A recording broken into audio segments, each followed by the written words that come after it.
Hey there! Did you know we have a Patreon? You can get early access to all of our content with any amount pledge. Consider it and spread the word. Now on to the show. Spoiler warning. This podcast will spoil elements from both the gameplay and story for Metal Gear Solid 2.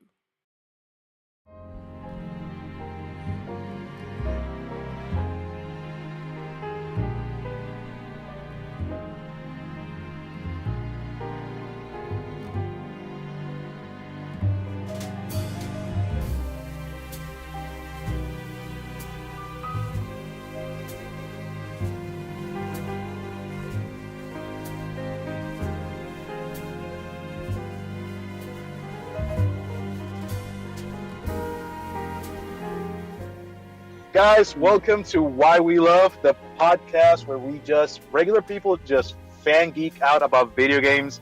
I'm going to be your host for today. I'm Jorge Cotto. I was in the other last two podcasts from Why We Love Metal Gear Solid 3 and Why We Love Final Fantasy X. We are joined by Cristian from the last podcast too. Say hi, Cristian. Hello, Cristian, from Puerto Rico. There we go. And then we have also Roberto, who was also in the Metal Gear Solid 3 podcast. Hey, how's it going? And we have a newcomer today, which is Eduar Rojas. He's another one of my friends. He loves this game that we're going to talk about today. Hello, I was born into poverty, but blessed with a big body. And that's why I'm here. and then we also have the series creator, Gabriel Casillas. He's going to be running the technical aspect of this podcast. Yep. And now being host for the first with time, that being which is kind of interesting. Yeah, I mean, he's taking a huge leap of faith giving the wheel to me. I will try not to crash and burn this car. So today we're going to be talking... You gotta do like Jesus. Take the wheel. Just take the wheel, man. So last podcast, it was Metal Gear Solid 3, and we kind of like bashed on Metal Gear Solid 2, so we are going to fix that. Today, we're going to be talking about why we love Metal Gear Solid 2.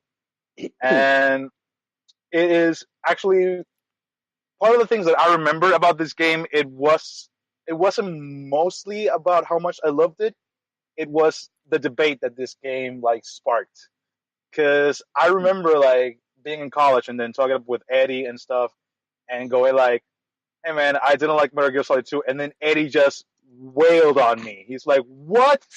How dare you? How dare you say negative things about Metal Gear Solid 2? Writing is awesome. Writing is like the ninja and stuff like that." Yeah, so, true. Yeah. I mean, so writing a for apology opening right here, statements, fight me. Fight me, man. Okay, so like opening statement, guys. Like, what do you guys loved about this game? Let's start with the conversation. Eddie, you can go first, and we'll take it from there. All right. So, first thing that I should mention is that someone mentioned that this was their first Metal Gear. It was also my first Metal Gear. I hadn't heard a lot about the Metal Gear series as a whole. I was just really into like stealth games at the time. Like I had played games like Tenchu and stuff like that. So I rented Metal Gear Solid 2 thinking, okay, this looks like it says stealth on the cover. So Tactical espionage action. Yes. Yeah. So I'll give it a whir. And then like immediately that opening, that theme song, I was blown away. Like the Metal Gear theme song that unfortunately they could never use again because apparently Kojima like plagiarized someone or something like that. I don't know. that theme song with that opening of Snake jumping from the bridge into the tanker, and immediately those first line like, "This is Snake. Did you read me, Otacon?" I was like, "Oh, what is this?"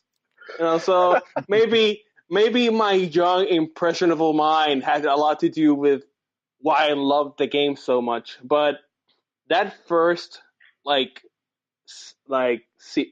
first game act of the tanker, the fight with Olga, when you sneak in with the Marines, the whole meme that was born from Lalilulelo. More on memes later on.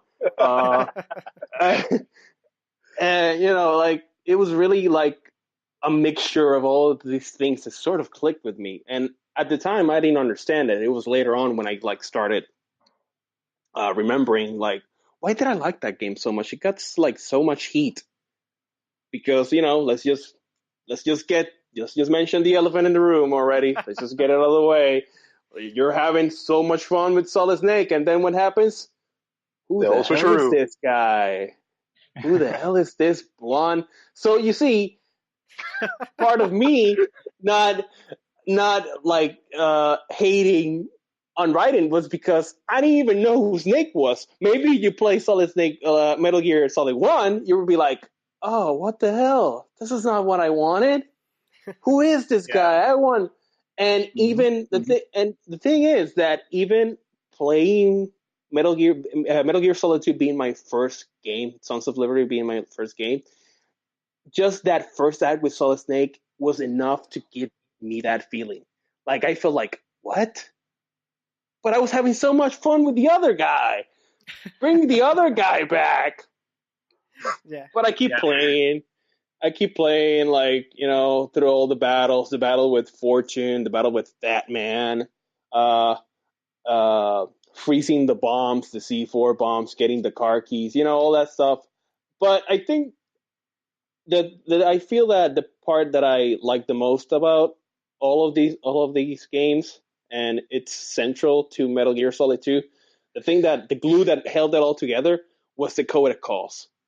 Oh yeah. Like, the thing that I like universally in all these games are the codec calls. And I feel like the reason why I kept like playing the game was because I wanted to know more about the game through the codec calls. Like I came in for the stealth and stayed for the codec calls. The dumb like I don't care why you're talking about Rose. Bring the call back or that stuff like I'm so glad that she was back for like the other game because I was like, oh, I can hate on Rose again. Oh god. So yeah, like I could keep talking, but I want someone else to say something. Anyone else like want to go ahead? Well, no, yeah, I mean, like to me, it was also my first Metal Gear Solid game, and when I played it, I don't hate it. I mean, I like it. I just like the others more, I guess. But I didn't mind Raiden also. Like I'm like you when I played and I played with Solid Snake. He was really awesome, but then when they kind of switched. Like the main character, and now it was Raiden. Like to me, it was more like, of course, I'm gonna see that other person at some point eventually. So this is interesting. These two characters, how are they going to interact, and what are they gonna do? So I didn't have that thing where most people were like, "What the hell?" Right? As you said, to me, it was just, well, this is apparently the two characters of the game, and eventually, of course, it was Raiden's game. Like Solid is there, but it's honestly Raiden's story or like what goes on with him, who he is, Solidus, and all that. And I really didn't mind him that much. I really enjoyed, as you said, the codec calls. I mean, I particularly the codec call almost at the end when things start to get a little bit weird. Yeah, the virus in Arsenal Gear. With we're gonna talk about that a little bit later because that is that is one of the things that actually stuck with me. So let's talk about other stuff, and then we're gonna go back to that codec call because it literally freaked me out that way back then.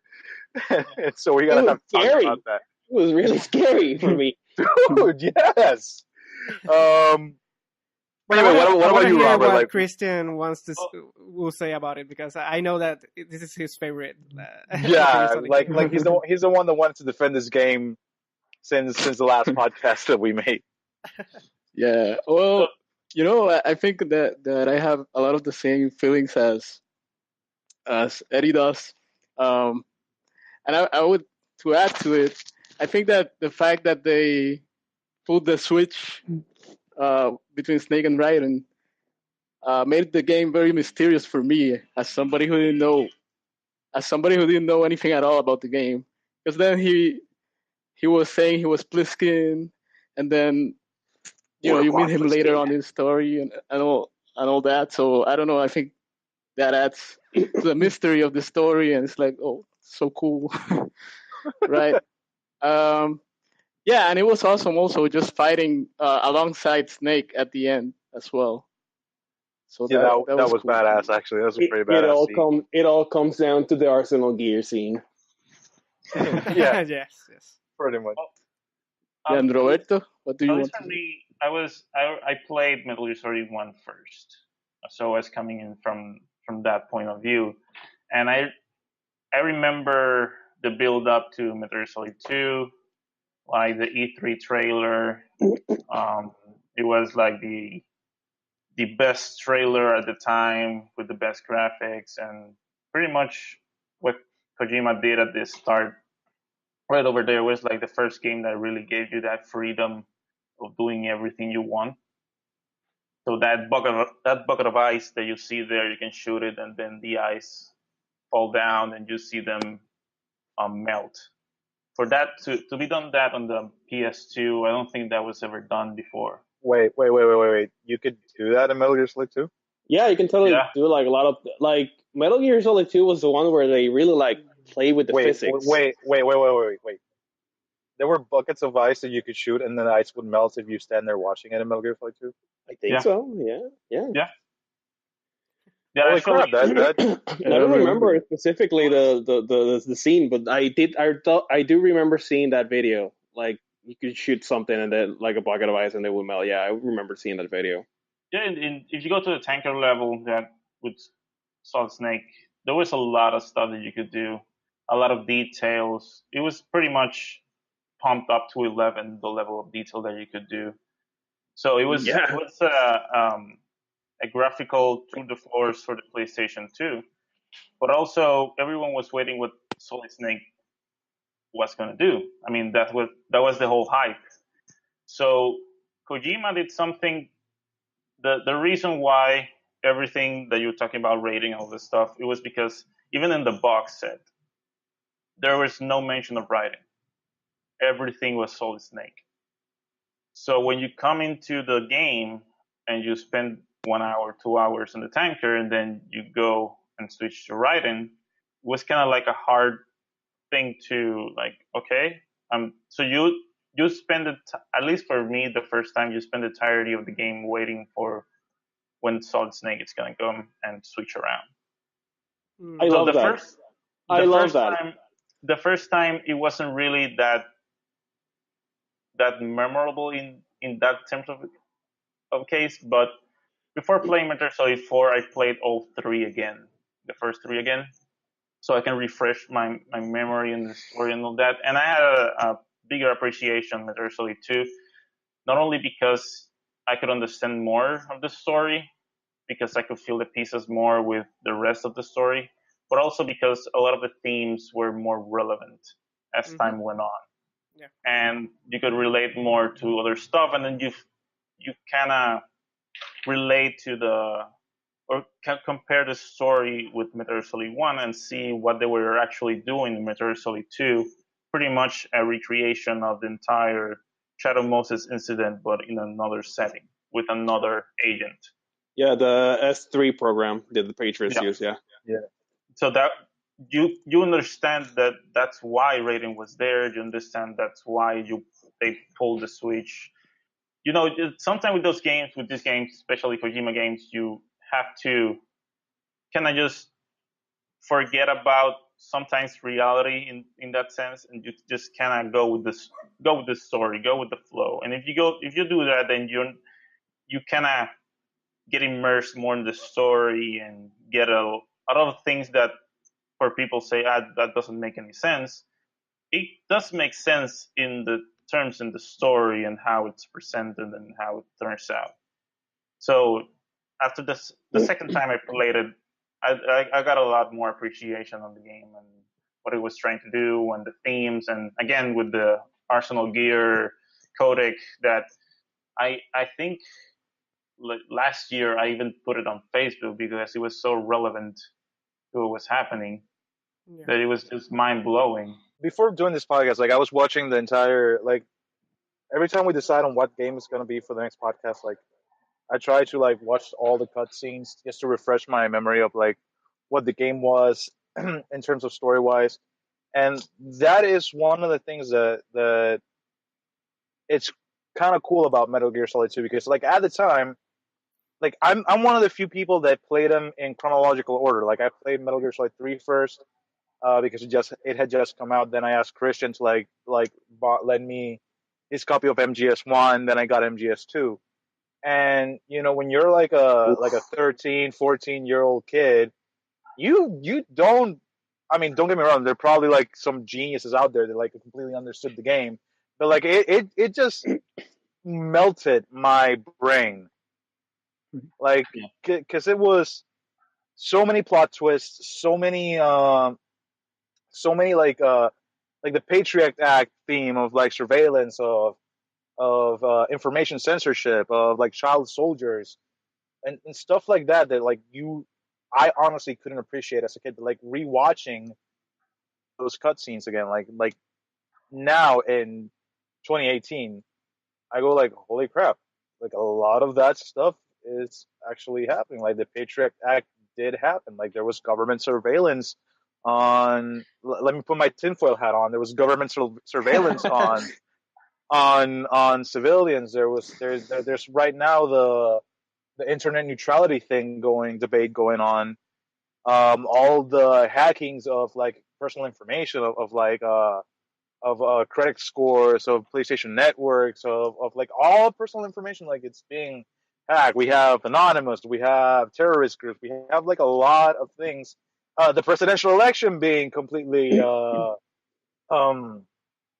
manipulated by Russia, and I'm air quoting right now. You can't see me, but like again, I have my tinfoil hat on, and so this game again, like I didn't appreciate it at the time because I played it and I'm one of those guys that was so hung up on the whole Snake ride and switcheroo that I just couldn't look past that and focus on what the game was trying to do. And as an adult, it's like, holy crap, this game is way ahead of its time when it came out in terms of all the themes that it touched. And I don't know, like if you guys have any comment on that, like I would love to hear it. I mean, not even that, even that, but the very minute details, like being in a bubble of your own truth, quote unquote truth, like being in the same thing with fake news and real news and stuff like that, things that are very specific. It's like it kind of keeps you aback on how sometimes how current it could be. I mean, he couldn't predict it, but at the same time, it was very, very interesting to see. Yeah, I agree. Yeah. Like to me, again, I have of course, my problems with the game, but that part, as you said, like kind of grew on me. Like when I kept looking for information or trying to understand what they're really trying to say, because as you said, Jorge, I didn't understand it at first. I don't think everybody did. I mean, of course, there are geniuses out there, as you said, that probably understood it from the get-go. But when I played it, I didn't really understand what they were trying to refer to. And now it's way more relevant, and you kind of understand the whole, basically making the Patriots into an AI and the AI trying to control everything, and just why that will be a thing that will happen, right? And I think that I appreciate that. Like this game made me appreciate how Kojima kind of really likes to not only investigate and see the themes behind movies and just the political structure of the United States and Russia and China and all those places, right? but also like it is obvious that he loves to do it. He's not just doing it for making the game or as an excuse to like, oh well, I guess I have to investigate this now. But the fact that he can use that information to say what he thinks could happen with this, like right, like how he believes that this could be exploited, and then I'm pretty sure that even he himself didn't think that things will get to this point as fast or as accurate as he basically said in the games, right? Yeah, like at this point, he could basically be a writer for The Simpsons, because that's the other one that like can make predictions exactly way in the past. And actually, the game is set in 2015, so you can kind of. I mean, yeah, but again, do you really believe that he was trying to say like to tell the future with this, or? No. Okay, so here's the thing. Here's the thing. I have my tinfoil hat on still. I haven't taken it off. So let me just say this. What if the Patriots are real and they told Kojima to make the game? I mean, we have a reality show guy for president. I mean, anything like just give Donald Trump an eye patch and like Dr. Octopus suit with like 2 katanas, and we're there. If you combine, you're being a little bit like you're giving him too much credit, but sure. Oh yeah, no, I'm not defending him or trying to make him cool. I'm just saying that's all he needs to feed the role of George Sears. Although he's more like George J.C. Penney, I don't know. Like he's. I mean, if you combine the NSA as it is right now with CIA, FBI, and a couple of other agencies, you can kind of have a Patriots-like thing. There is. I mean, it's without the it's not AI, but it's it's not as opulent as an AI that controls everything, but the system that the Patriots like establish in Sons of Liberty is pretty much there already. I mean, you can see the similarities all over. It's not that hard to believe today. Maybe when you play the game when you were a kid, you were like, "Ooh, the government is bad," but now you're like, "Oh, yeah, I'm not surprised." I guess... you see it, it's like, yeah, Christian, go ahead. Yeah, with me at least, it's like I used to want to find out about all that stuff, and now it's like, oh yeah, the government's bad. Well, I can't do anything about it. Like, I guess I should play more video games then. I disagree, Christian. All you need to do is get a bandana. Just get a bandana, regular bandana, and like a stealth suit, and then just go ham on people, and you can do something about the government. And you can become we have to go to Liberia. We have to go to Liberia and get those child soldiers and look for the white one.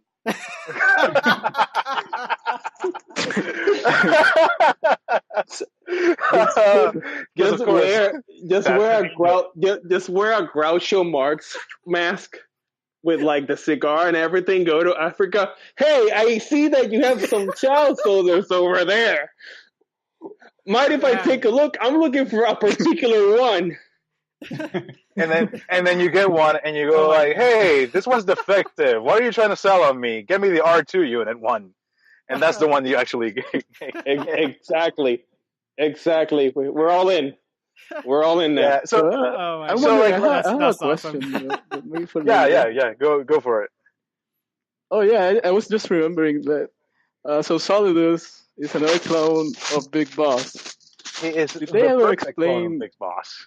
The perfect clone? Did they explain why he was older? Why he's older? So Solidus, he seems older. So Solidus, he's the perfect mix of both the recessive and the active genes of Big Boss. So they gave him accelerated aging, just so in case he would turn against the Patriots, which he did in the end, obviously. Oh right. But they gave him. But that That's actually true. gave him the edge, because him being older kind of gave him an edge, and that's how he became president. And that's how he was able to set up the whole Shadow Moses incident. Yeah, but okay, so you get accelerated aging, and I think the Yeah. logic of what you're trying to say is that with aging you get with age you get more experience, so that gives you the edge. But he just got old really quickly. Do you honestly think that he got experience with it, Well, or he's Not old. necessarily, but he is a test tube baby of supposedly the best. Well, not supposedly, he is the best soldier in the world. Well, Who at this point has. I mean, Big Ball's already dead at this point, but at this point he fought a man who could control bees, an astronaut who had flamethrowers, a guy who was obsessed with cats and could shoot things, and such a pressure like this before. He commanded not one but two armies that he made himself. One as a puppeteer. It's not such a stretch to believe that this guy was so unique and talented that remember that he's old in terms of looks, but he actually is more than 50 years old at that time, so he could actually have that some also experience. Yeah. Plus, he was born into the Patriots and pretty much fed the Patriots language and everything and knowledge. So yeah, he was everyone more that knowledgeable than everybody else. everyone that's raised by the Patriots is impossibly smart and cunning. You have Ocelot, you have a George Sears or Solid Snake, you have a Sonny. You see how they're all fucking genius, fucking geniuses and stuff. That's how they do it. The Patriots They have raised the them world's from birth. knowledge. They have the world's knowledge and everything, so pretty much they do everything that they can. It was only when the AIs, that's a part of Metal Gear Solid 2, where the AIs take over, that's pretty much when Solidus decided to just do his own thing and try to do the thing. Yeah, because Solidus screwed the pooch on Shadow Moses, so the Patriots were trying to get rid of him, and that's how he got in contact with Dead Cell and the Gorlakovich soldiers, and that's how he did the Sons of Liberty just to screw the Patriots in. But obviously that didn't work because the Patriots already had put an agent there. It's Solid Snake. Know who it is? It's Raiden. Yeah. That's pretty much how it works. Remember that. Yeah, go ahead. I like the, at least with Raiden, the difference between Solid Snake and Raiden. It wasn't really the same Character, yeah. the same character in itself. And that's one thing that I liked. Even though everybody was like, well, Raiden was too whiny or whatever. He really wasn't. I don't remember when he won. When did he win? Maybe he is 4, but he had a rough deal in that one. But I don't remember him whining that much. He was a child soldier, so he has every right to whine or whatever it is. Yeah, I guess that people when they say that is when compared to Solid, he doesn't really. I mean, he's always really gruff and rough and just the ultimate weapon soldier, And he does have emotions, but I guess that Raiden had more, so maybe that's why. Yeah. Solid Snake and Liquid Snake were both military guys from the start. Yeah, and they were genetically birthed for that purpose. So yeah, and that's what I mean. That I think that most people have a problem with Raiden because he's not solid, Solid Snake. That's basically it.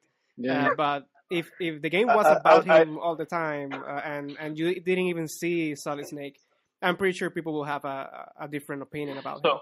Yeah. So I guess you ask a question. Do you think the decision to put at least 2 hours of Solid Snake was Kojima's decision or Konami's decision? Kojima's.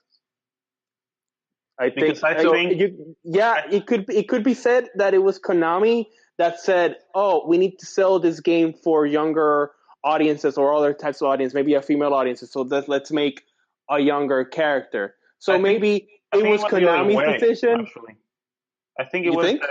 Yeah, I think that Kojima wanted to be about writing completely, and Konami said we need the recognition of Solid Snake to be in there. That makes sense. To have at least something out of Solid Snake there. That makes sense. I mean, Solid Snake already had what 2-3 games already to his name at that point. Yeah. So I mean, like in Metal Gear Solid 1 ended it with him literally riding off into the sunset.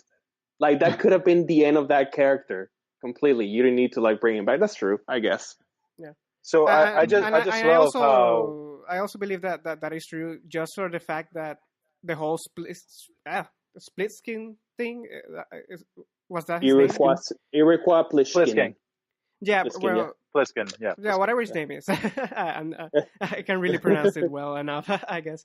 I think that whole thing was supposed to be a little bit more like you were supposed to not even guess that he would be that guy, and almost like more of a surprise that he was there. And the fact that you played at him at the beginning kind of undermines that a little bit, because when you see him again, it's like, oh, True. so yeah, you kind of, oh, so I guess True. you're playing something here, or. And you knew it was him. Yeah, No, you yeah, knew. I'm not saying that that it's not him. I'm just saying that imagine that you played the first Metal Gear Solid, right? And then you went to 2 and you started with Raiden. And you were like, okay, so I guess this is another guy's story, right? Yeah, because MGS1 had a very solid ending, I think. Exactly. It was pretty definitive. And imagine that when you kept playing, suddenly this character comes along that looks like Solid, that acts like him, like does everything that he does, but his name different. You know how this universe is with clones and all that stuff. You will have that question. You will think.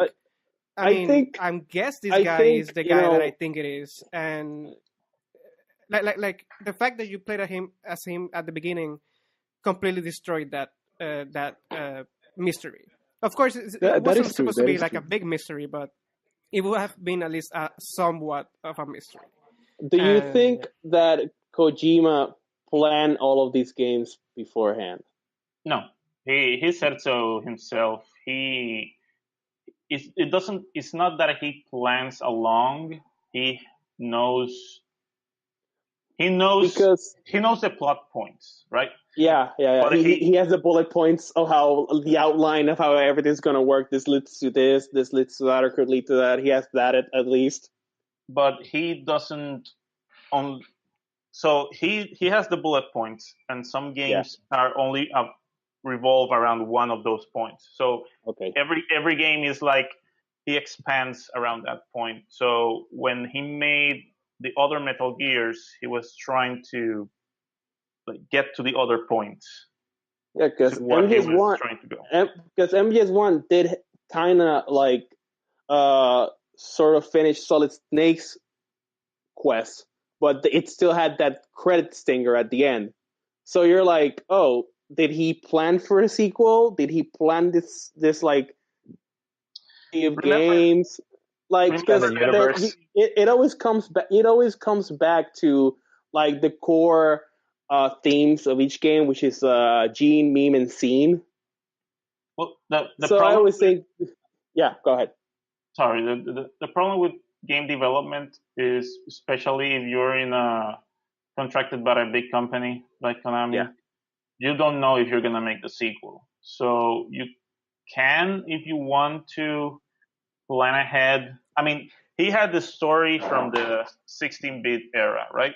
Yeah. When he came back, that was around 8 to 9 years after that. So it's a long time when he came back to Metal Gear overall. Yeah. So on Metal Gear Solid, I think he had a plan for the future in terms of what he wanted to do as a story, but not necessarily, the entire thing. And he cannot do that because he doesn't know if he's going to get the green light for the next game.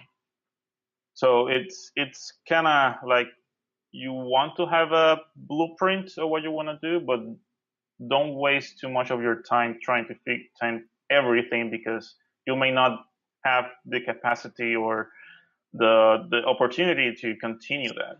Yeah, So just leave it open ended. So maybe one day we'll pick it up again. Yeah. Okay. Yeah, so that's something that the creators usually try to do, because I'm pretty sure that Kojima really loves this world and all that has to do with it. I'm pretty sure that he could continue making them like forever if he really wanted to.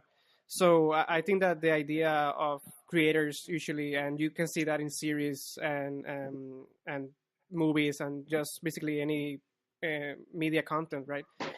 Where they, even though they don't necessarily know if there's gonna be a sequel, you just leave a little bit out there for people to try and guess what's gonna happen next, and that just keeps the hype up for the game, and then maybe people will start wanting a sequel to actually be done, and that can help you like convince the developers to make that other game. So I think that for him, like what he wanted to try to do was entice people to want another sequel for the game, even though I mean the game was successful, right? But you don't know that when you're making the game. You want it to be successful, but you don't know if it's gonna be. So you try to do anything you can to entice people to want more and to help you keep making it. So I think that's kind of what happened with that ending, as you said in the first game. Like for him, I'm pretty sure it was like, if it ends here, then it's perfect. But I give you a little bit, this little piece, right? And if you want me to answer these questions, then talk about the game, share the game, like tell people that you want more of it, and then it will come true. And then we will fire you and make a spin-off game of your franchise with zombies in it. That's Kojima. That's Kojima. I mean, I'm talking about Kojima himself, not Konami. Konami is another another. That's a how to fix episode. No, not a why we. So we're kind of talking about like having plans for the future and stuff like that, and like having a blueprint of the game that you're trying to make. So first of all, I kind of love the fact that Eddie made I don't know if it was Eddie, but like they made a statement. One of you guys made a statement that saying like the basic problem with rioting is that people didn't want it to be Solid Snake, and then like automatically all of us went like, yeah, that's true. So that in itself, like, so like that kind of like destroys all the fan hate that people have gone with rioting, like that he's whiny, that he's this. No. We just wanted more Solid Snake. So right there, then and there, with that statement, Raiden has been like vindicated as a character. We kind of all agree that he was the perfect match for this kind of game. What I'll give people about Raiden is that at the beginning of the game, and I guess you could say towards the middle, he was kind of like a teenager almost, in a way that you couldn't necessarily relate to him as much as other characters maybe. But as you learn about him, you learn what he's gone through, you learn what the point of him being in the whole game is about. You learn about, right, what you said, Eddie, of his whole past with being a child soldier and all that, and I do believe that in subsequent games they really help his character a lot by kind of making him like a tragic character, like giving him a lot of depth that maybe 2 didn't give him or didn't give enough of about him. So again, it's just a different character, as Roberto said. It's just different from Solid. So if you like Solid, you don't have to like Raiden. But to say that he's a bad character, that's just stupid in my opinion. Like that, he's not a bad character. Agree. He's just a different character. He has different emotions. And, it's not like they put a shonen character as the main character. You know what I'm saying? Yeah, like they didn't put like a teenager who wasn't really ingenious. No, exactly. Like, you know. I'm interior in the they- sense that at first the only thing that you know from him is that he has problems with Rose, and and I guess that they have to kind of work together, even though they are not necessarily together, and they love each other, but will they? Won't they? Like that's kind of the main plot at the beginning. Then you Stay start, tuned for the next. Stay tuned for the next Coda call where she reveals that she's pregnant. Oh my god! So what I wanted to say about writing, like first of all, we've already made the comment that the Metal Gear Solid series is a very anime-ish kind of like series. Oh and- boy, is it? I mean, one of your characters is named Otakon, and why is he named Otakon? Because of the Because word he's otaku. he's an otaku, and it's specifically a convention called Otakon as Yeah, well. and- So hey, But what I the want to guy's say is that Japanese, so of course. this is Of like course. one of my Japanese animes. stereotypes. Why not? But I mean, what I was trying to say with writing is that okay, so the fan base was mad because of the old switcheroo, but you could argue that Metal Gear Solid 2 shouldn't be titled Sons of Liberty. It should be Metal Gear Solid 2 Switcheroo, the game. Because first of all, I mean, because first of all, Electric Boogaloo and Metal Gear Solid 2 and Electric Knuckles. Boogaloo. So let's it's like make Knuckles.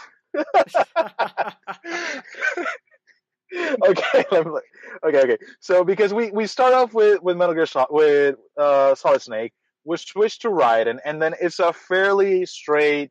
We gotta infiltrate the big shell, and then like halfway through the show, we go like, no, there is another Metal Gear. It's not Metal Gear not Metal Gear Ray. It's Arsenal Gear. And then you keep thinking that the big baddie is Solid Snake, and then it's like, no, plot twist again. It is the Patriots, and then like Solid goes like, but no. I have counteracted for this Patriot plan, and then they go like, no, but the Patriots counteracted your counteracting of your plan against the Patriots, and I knew it that you all knew went- that I it- knew that you knew exactly. that I was knew gonna that you knew that.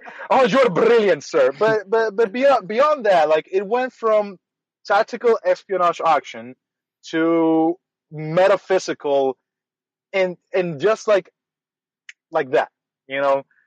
So it was basically switcheroo the game, and like that's kind of one of the things that I think gave it so much controversy.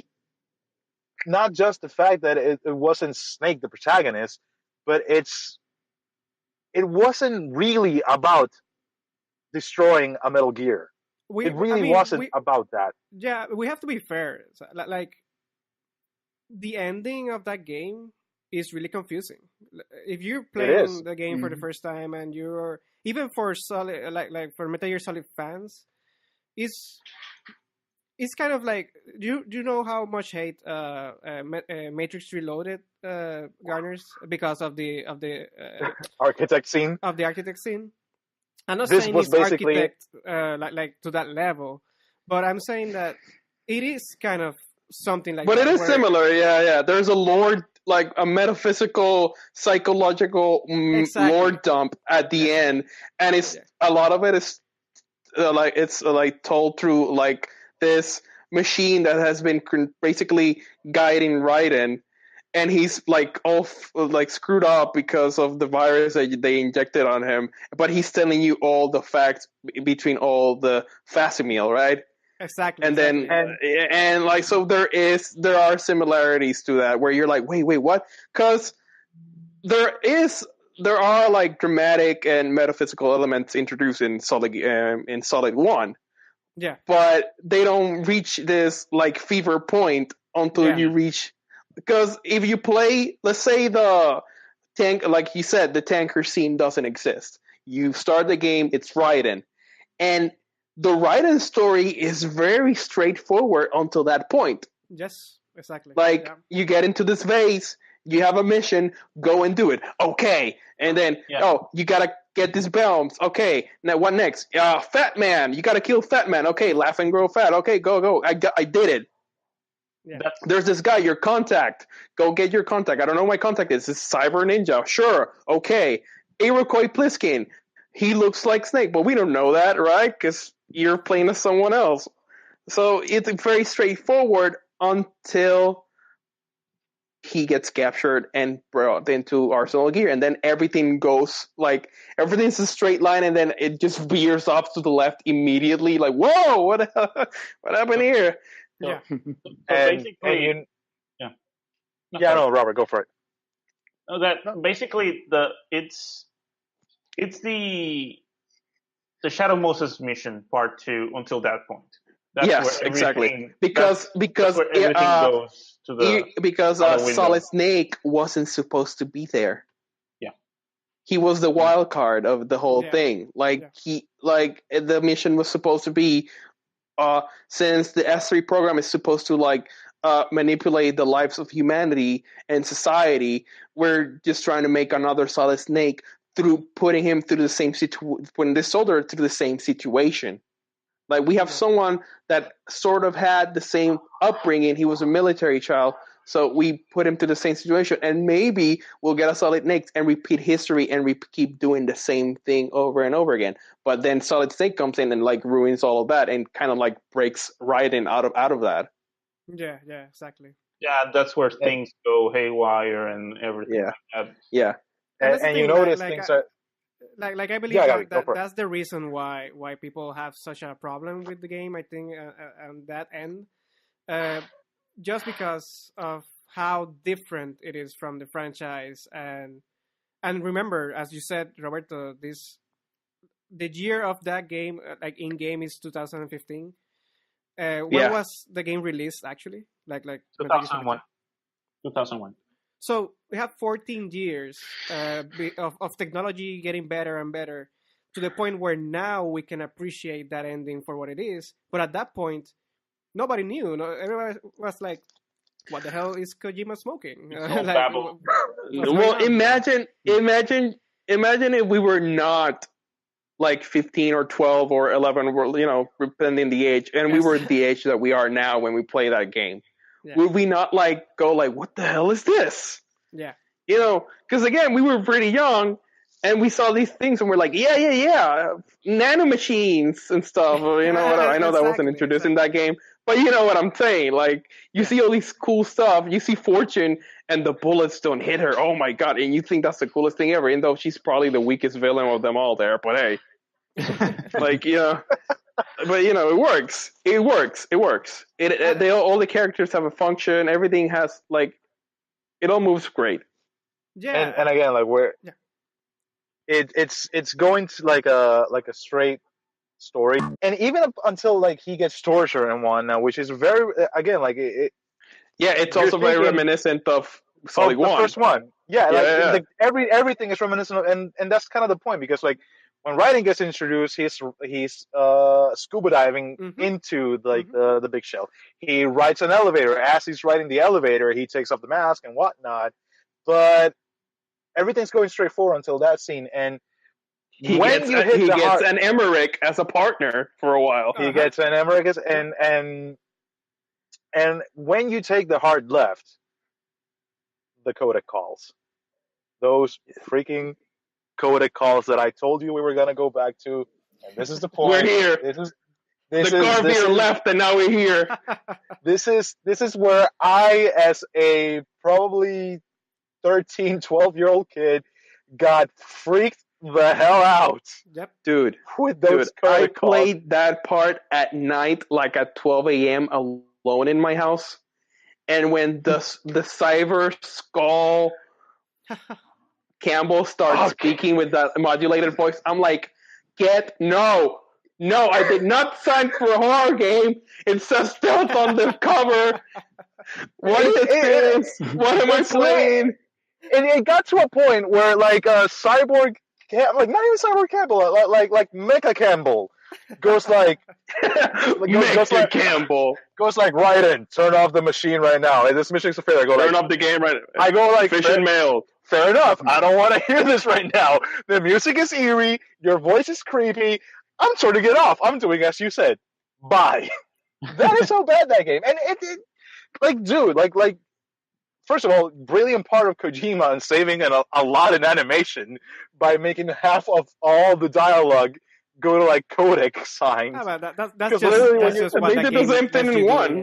Like just put hell. They did even less work in one because they just put the great Joey Shinkawa art into as the faces of the people. But you kind of can forgive one because it's a PS1 era.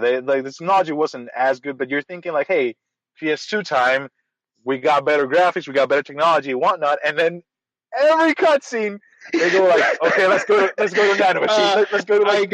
I gotta laugh because we went from like art to like animation, an animatronic, the character moving the face around, to like. Here's my luxurious condo. Look, I'm in my sofa. yeah, in later entries, of course. Yeah.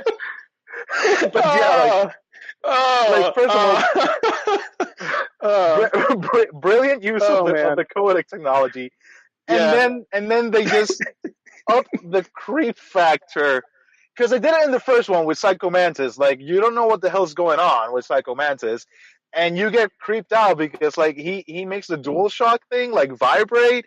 He like switches to like the Video 3 or whatever, and you're like, what? I didn't sign up for this. This isn't like an espionage action game. What the hell is going on? That wasn't creepy. That was cool though. It was cool, but it was kind of creepy. Yeah, it was awesome. I was like, yeah. And then, if you play the Twin Snakes version, like he would tell you if you play Castlevania. Yeah. And then you play the second one, and you get to like this fairly straightforward story, and then you get to that part. And they up the creep factor with those codec calls. Just saying random stuff, just having Campbell turn into like a skull, and then the reveal, like you said, like Rose saying like I'm pregnant, and you're not even sure that Rose exists at this point. At that point, you're not even sure the people you've been talking to were real at all. Exactly. I think like if Rose didn't appear at the end, you wouldn't think she was real. Yeah. And here's the thing, like, when that happened in the end, I was, because of those codec calls, I'm convinced Raiden is crazy. He's hallucinating this girl. What? She's not... How is she here? No, yeah, I agree completely with that. I think that's a point that the only real person there is Solid Snake. And that he's the one trying to get you out of the program of this. Solid Snake will come... Solid Snake will come on the third day with his infinite ammo bandana and deliver us from our sins. Speaking of metaphysical, that's the other part. Like that's one of the things that was so fun about this game, that he goes like, oh, if you need any more ammo, you can take mine. And Raiden's like, really? Can I have some? Like, do you have enough? And he goes like, yeah, infinite ammo. And he points to the bandana. No, I mean... the sacred bandana passed down from generations. What I wanted to say about that part is that, as you said, again, this is my first Metal Gear Solid game, right? So I trust the codec with my life. Like, I really like the conversations. I understand that they give me input and they give me tips as to how to deal with the bosses and the situation. And then you get to that part and everything starts coming apart, right? And you then start to distrust everything about the game. Like, you literally in your head, you're kind of, so wait, what's going on? What's real? Has everything that I've experienced till now been from this weird stuff that's going on right at this point, at this moment?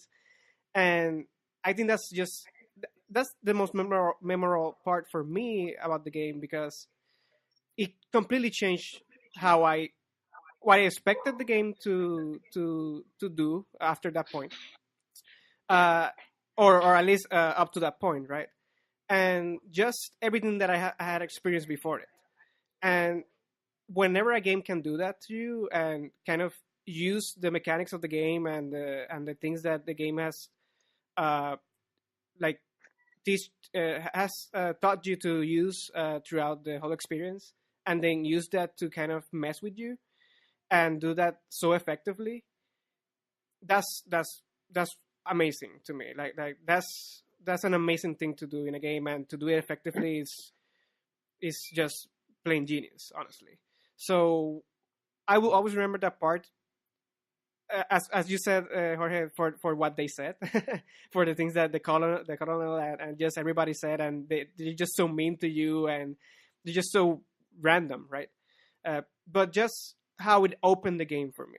Suddenly, I wasn't just in a game about espionage and killing people or trying to sneak around.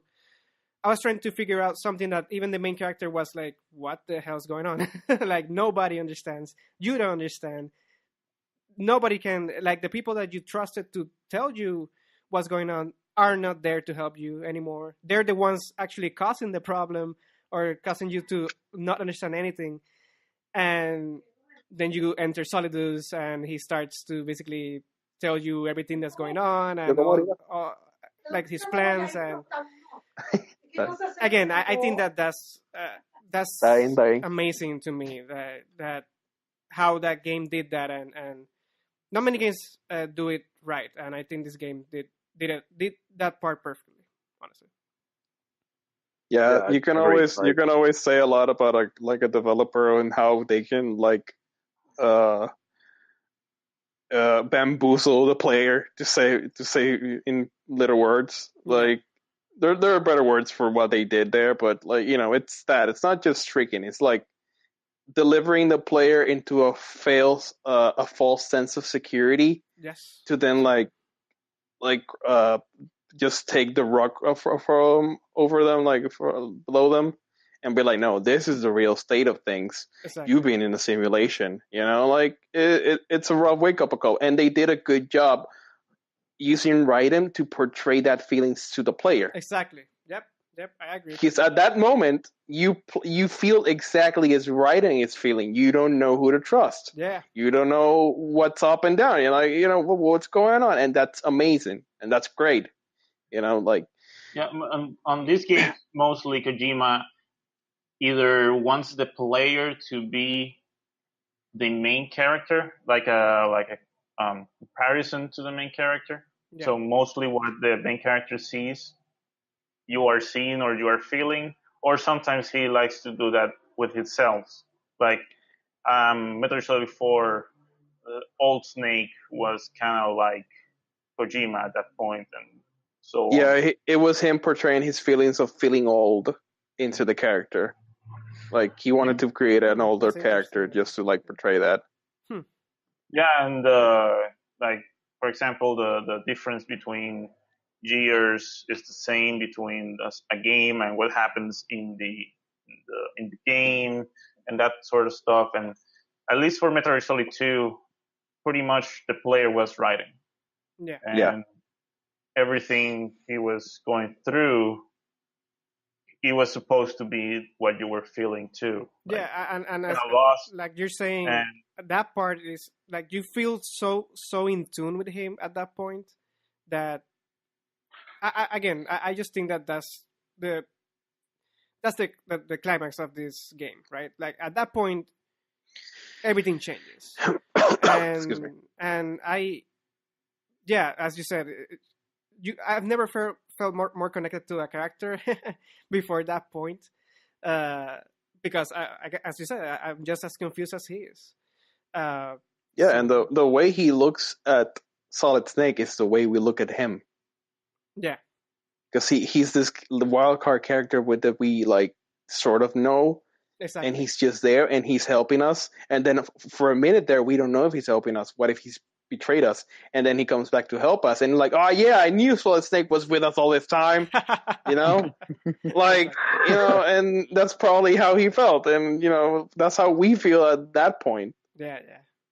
It does a really good way of conveying the character to the feelings of the character to the player. It's one of those masterful strokes. Yeah, it's my favorite part of that game, and I think it's one of my favorite moments from the franchise in general, still to this day. I'll agree to that. Yeah, I'll agree to that. Yes. Yeah. Christian, you haven't said much, so is there something else that you want to mention? Listen to you guys.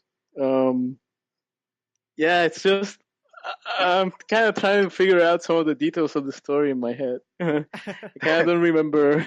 There are a lot. So There are a lot. Yeah. S3, So again, we Yeah. always talk about stories and stuff like that, but it doesn't necessarily have to be the story. The part that stuck the most with you. It could have been like I guess the use of camera angles or weapons and stuff like that. That fact that MGS2 actually had first person aiming. Thank Yeah. God.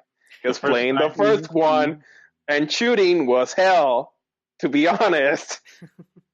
Yeah, the first one you were kind Yeah, true, of the true. first Metal Gear Solid. You were kind of forced to be like Rambo because the sneaking wasn't really that much sneaking.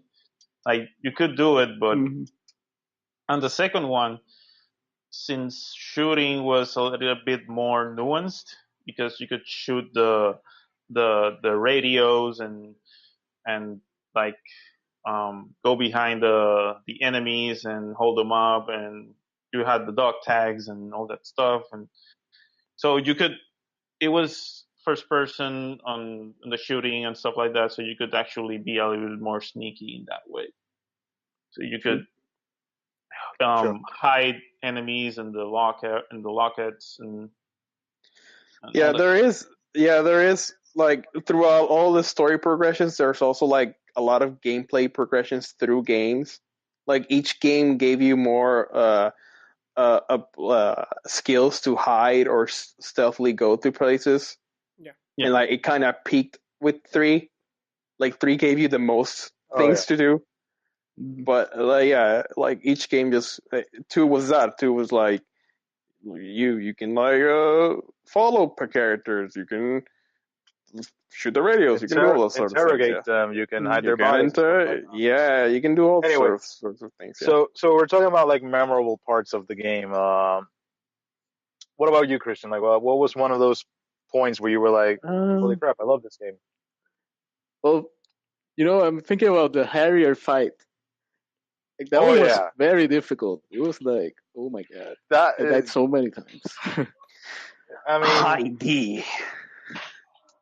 I mean, dude, you're in a bridge fighting a freaking airplane, a fighter jet.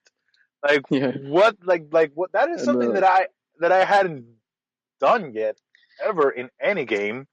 It was supposed to prepare you for when Raiden kicked the asses of like 20 Metal Gear Rays with like. We're gonna talk about that. We're gonna talk about that in a second. Like another thing, another thing about the fight, it really like the dodge roll that Raiden has. You know how he sort of does like a cartwheel. Flip. The cartwheel, yeah, but like he doesn't actually touch the ground. He just it's an endless cartwheel. Yeah.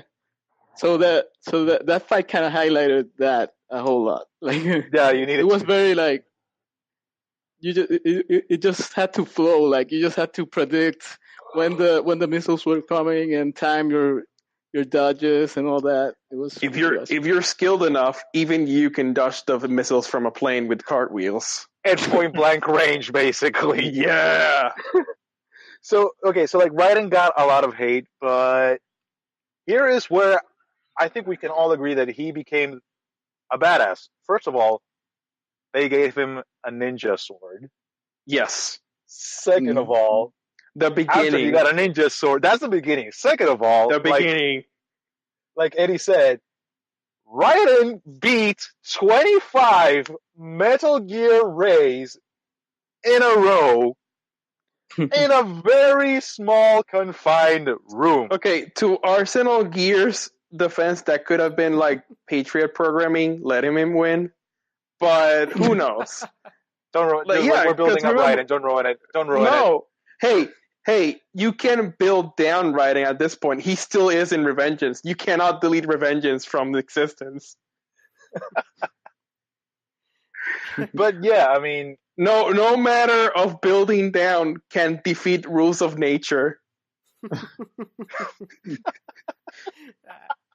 Okay, Revenge is gonna be like a different podcast. Oh, I am so excited for when we get to that game, if we ever do.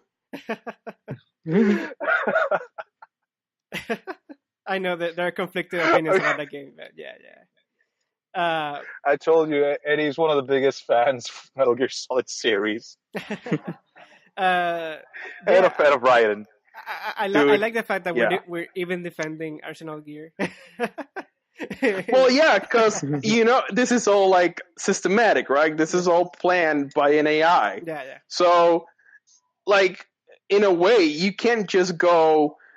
He can defeat Rays or immobilize them at least. When you had a full boss fight with Rex in the first one, and it was like freaking Solid Snake, But there's a stench there. isn't it implied that Raiden is kind of better at fighting than Solid at some point? Well, You shut your mouth. He is. He is. You shut your mouth. He is. No, though. but I mean in two, not in the next installments, but in two, do they make that?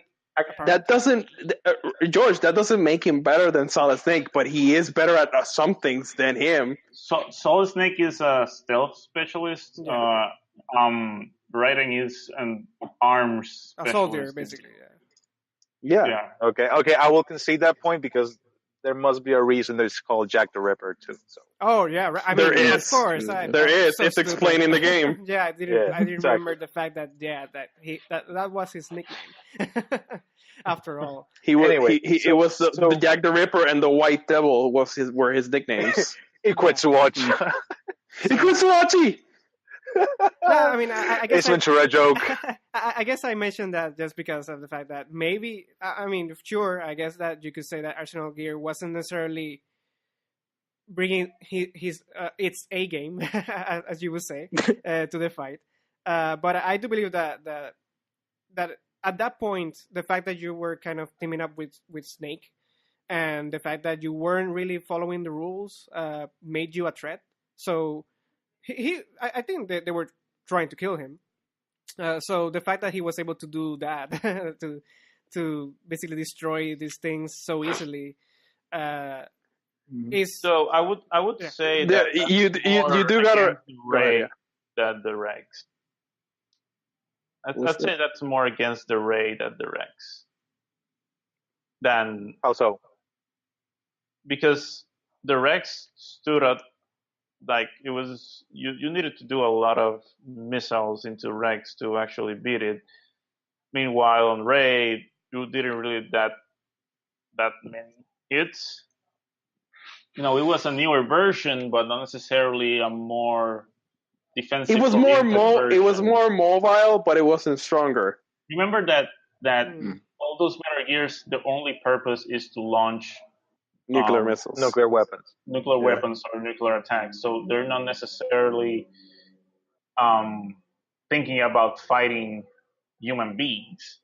maybe yeah. I mean, and come to think about it, technically, Ray isn't like a traditional Metal Gear because if I remember correctly, it was supposed to be like an anti-Metal Gear weapon. That's supposed to be an anti-Rex for some reason. And I don't think that Ray had like nuclear capabilities. Yeah, Ray had one. The only thing is that they added It wouldn't be a Metal Gear if it didn't. they added mobility and they added that they could swim. That's the point of the Ray, that you could pretty much put them in the ocean and act as like a submarine and launch from whatever place they wanted to in the entire ocean. I'll stick with my old and busted Chago Hot. Thank you very much. the original Pitmobile. The original one. The thing that stuck with me about Metal Gear Ray is that I can't help but shake the fact that it looked like a mechanized Lugia from Pokemon. It does. Every time that I look at it, I go like, dude, that is a Lugia ripoff right there. But I think that even so, Ray, I choose you. We shouldn't Go, Ray. undermine necessarily what that scene did, or how awesome he was in that moment. Because even so, he's still a Metal Gear. He's still something really powerful, and And yeah, like Oh yeah. to be able to do all that Mhm. damage, just you, and then kind of revisit that in next installments in a much cinematic and awesome way. I don't know. I agree with you guys that that is a really awesome moment at that point. And honestly, there are many characters in this game, and to me, not all of them are necessarily memorable. So Does everyone remember Vamp? I was gonna just mention that dude right now. Because we're talking about memorable buildings, and we're talking about like all the boss fights and whatnot, and like I mean, I think Bam is Vamp is one of memorable. the ones that we. Yeah, Bam is memorable to an extent. I just don't necessarily like him that much. But yeah, I'm not saying that's what we're saying. Yeah, he's not exactly. I mean, he serves a purpose, just like the other characters. Yeah. And like they were trying to do something with him that I feel like it worked. I just don't understand why they brought him back. I mean, I kind of get it because it's because kind of like nanomachines. That's why. try to end everything. Oh, I forgot. Just to accentuate how important nanomachines were to like the Metal Gear Solid hey, universe. I want to ask something now that we're in this open forum. So, Fortune was she innately very, very lucky, No, or was that also nanomachines? No, that was like a little, like a little control thing. Yeah. No. The bullets thing, that was a machine. Yeah. That was I know that, but in her backstory, in her backstory, she says that it's like in her brief, like her combat experience is that the reason she was called Lady Luck was because she would go to like wars and stuff and never get hurt or anything, and she would never miss a mission, fail a mission, and that's why people started calling her Lady Luck. So I started remembering that and be like, wait, is her like insane luck just another product of nanomachines? Well, not necessarily, because a lot of people get shot in MGS4 and they have nanomachines. So, and pretty much but almost everybody in the I first mention it. one. I mention it because like MGS4 just basically said that everything was nanomachines. Like, but we mentioned Vamp, and Vamp, he's healing, like he's like Wolverine healing, as I call it, was like a product of nanomachines. But it also says that he already had like an innately very special regenerative abilities that the nanomachines just enhanced. The nanomachines didn't give him those abilities; it just enhanced the ones that he had. So I'm thinking, can it actually enhance like other properties in a human body? In a world where Psychomantis it's alive or quote unquote part of the world, it's not uncommon to think that someone is extremely lucky. Remember, in a world where the sorrow exists. In a world where you have a ghost. Yeah. No, yeah, I think that they do imply that she's really lucky. I think that at one point she kind of shuts off her nanomachines, right, in the game, and does something, and she survives just. Yeah, like Ocelot shoots her and go Christian. Yeah, explain this one. Yeah, so Ocelot takes he turns off her powers because he's sort of controlling them from a device that he has. Okay. And he shoots her in the heart. No. He shoots her where he thinks her heart is. She has dextrocardia. Right? Yeah. She has. Right. Yeah. Her heart is on the right, he says. Yeah. And then when she's dying and a whole bunch of missiles are coming at all the characters, she sort of uses her powers after he takes them away. So it's like, oh, well. It's basically like a Neo at the end of Matrix Reloaded, like outside of the Matrix, stopping the squids and stuff. It even ended with the Rage Against the Machine song. No, not really. But like the thing, I just mentioned it because I find it very interesting because like you have all these people that already had these abilities before nanomachines were a thing. Yeah. And then you go and say no, but they were nanomachines though, and you're like, are you sure? But it's so just Bam Yeah. What was the story with Bam? He was a kid and he got trapped somewhere, and then he had to survive drinking blood. That was what. Wasn't it eating I his think family or something? I don't remember much. Again, memorable character, right? Like He's, I just and I also like we have to make a ranking of who is the best like female villain with a very sad ending and a very tragic past because all of the Metal Gear Solid games have one. Like yeah, Sniper get Wolf, the Sniper Joy, Wolf, Fortune, and then 3 we have like the boss. I think the boss And wins that for hands Well, down. Olga too. oh yeah, Olga. yeah, the boss, Olga's yeah, the great. boss beats him up. The Olga, boss beats yeah, him up. That was very sad because she just got Olga, shot in the head. and Like, and then in number 4 you got like literally all of the Furies, all the yeah, like pretty much. And in 4 was like, I like this character archetype so much, I'm just gonna make them the villains. all of them.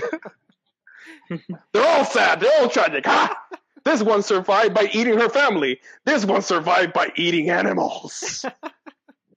We're kind of getting off topic here a little bit with 4. Yeah, I know. I'm just joking. And we are Don't kind worry, of getting don't worry, into we're gonna have like, a Metal Gear Solid 4 podcast eventually, too. yeah. And we are kind of getting into the Eventually. like the limit of the podcast. So again, I kind of said Okay, everything so- that I wanted to say about the game. I really like many of the things. I like Solidus. I honestly like Raiden, and I love that moment when everything kind of goes crazy and weird.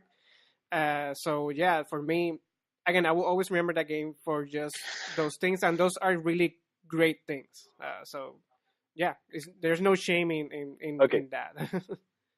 No, not really. So- It's a good game. So as we're reaching the time limit of our podcast, let's go to like closing statement, guys. Let's start with Roberto. Like, what would you like to say about Metal Gear Solid 2? Like at the end. Well, at the end, it's one of the most overrated. I think it's the most underrated Metal Gear Solid game, just because there's still a lot of hate over the internet about the game, Yeah. and that it's the one that has the most.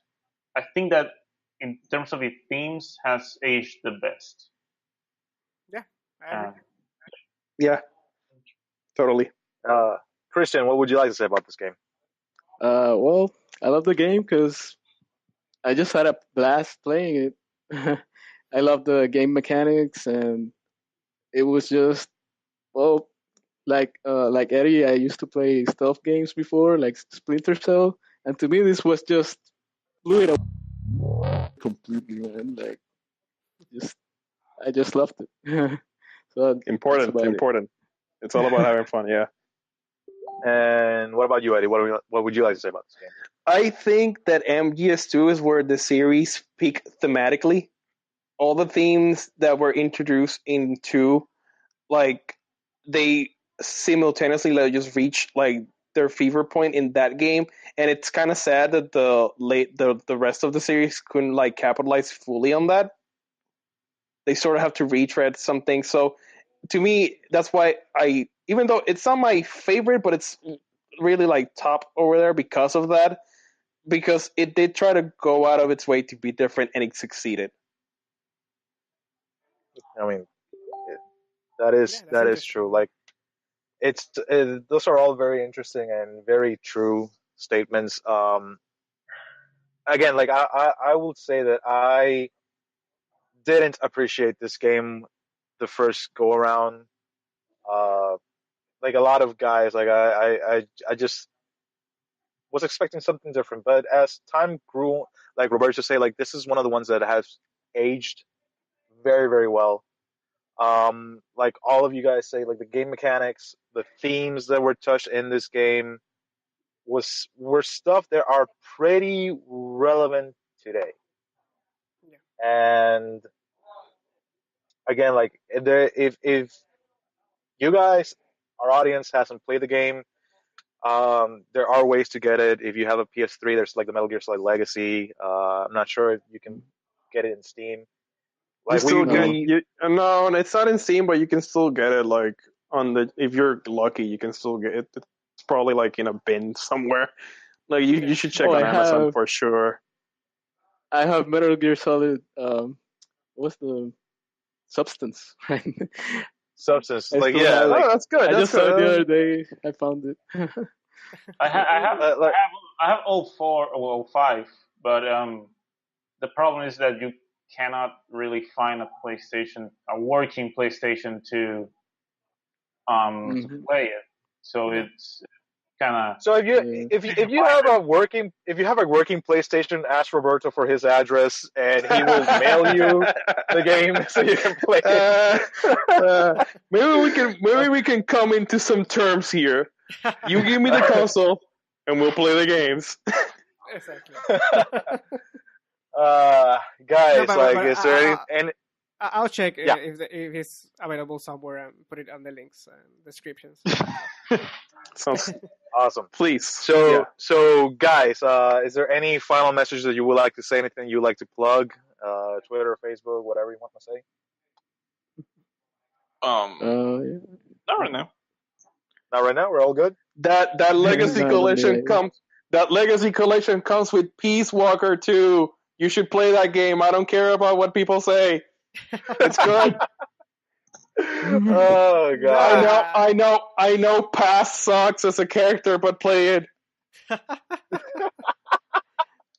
Well, Oh my god. with that, Okay, so- I think that I'm just glad that you guys wanted to talk about the game and give Christian that that Satisfaction that he needed. Yeah, that he needed the game redeemed.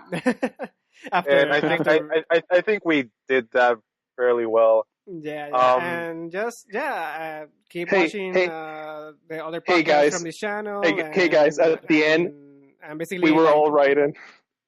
At the end, we were all right. That is very true.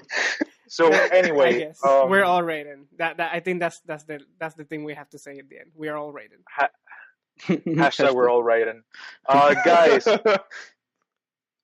first of all, I'd like to thank Gabriel for letting me host this podcast. It was a very fun experience. To all our listeners out there, please share, subscribe, keep pressing this podcast on because it is very much a labor of love. It is a forum where we as people, we as friends can just get together and just fan geek out about video games. And I very much love talking about some of my favorite games of my childhood with my best friends. So with that being said, this has been why we love Metal Gear Solid 2, the podcast where just regular people fan geek out about favorite video games. So and also let us share, know. subscribe. Let us know what moments from the game you loved. What did we miss? And even if we're wrong, just tell us. Like I didn't like that, but I did like this. Honestly, comment. Hey, it is the internet, so we will get into like arguments eventually. That is the lifeblood of the internet. Guys, also give us suggestions about what games you want us to cover. We'll see if we can get to them too. So yeah. Ask for Nier. No, I'm not. What? No, I didn't say that. Anyway, so just remember hashtag we are all riding. Anyway, thank you, Jorge. You're awesome. Thank you, man.